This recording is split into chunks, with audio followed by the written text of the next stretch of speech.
Sisyphus was the king of Corinth. He was clever, ambitious, and not particularly respectful of the gods. In fact, he often outwitted them, something no mortal was supposed to be able to do. His troubles began when he broke one of the most sacred customs of ancient Greece: hospitality. He murdered travelers and guests, violating a law that Zeus himself upheld. That caught Zeus's attention. But what really angered the gods was when Sisyphus went a step further. When Thanatos, the god of death, came to chain him in the underworld, Sisyphus tricked him. He asked Thanatos to show him how the chains worked, then snapped them onto the god himself. With Thanatos bound, no one could die. The world descended into chaos. Eventually, Ares, the god of war, had to intervene. He freed Thanatos, and Sisyphus was captured and brought to the underworld. That should have been the end of the story. But Sisyphus had a second trick planned. Before dying, he had told his wife not to bury his body and not to perform the traditional funeral rites. This was highly unusual and offensive to the gods, who expected the dead to be honored in certain ways. But the wife was only following Sisyphus's instructions. Once in the underworld, Sisyphus pleaded with Hades and Persephone. He told them his wife had dishonored him by not burying his body or making offerings. He asked for permission to return to the world of the living to set things right. They agreed.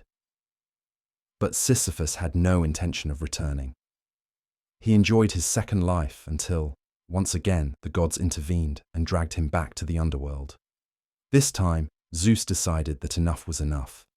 Sisyphus had cheated death twice, and he had manipulated divine laws for his own gain.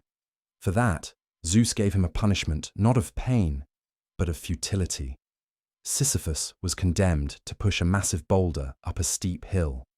Every time he reached the top, the boulder would roll back down.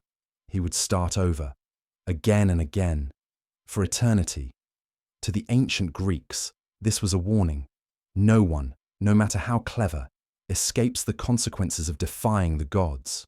It was also a reflection on hubris, the fatal overconfidence that led mortals to believe they could outwit divine order. But in the modern era, French philosopher Albert Camus looked at the myth differently. In his essay, The Myth of Sisyphus, Camus used it as a metaphor for human existence. He described life as a kind of struggle that never ends, full of effort, repetition, and uncertainty. According to Camus, the key is not in escaping the struggle, but in embracing it. He imagined Sisyphus not as defeated, but as aware, as someone who accepts the absurdity of his task and finds meaning in the act of pushing itself. For Camus, this was the essence of revolt, to continue despite the lack of ultimate answers. Camus famously concluded, "One must imagine Sisyphus happy."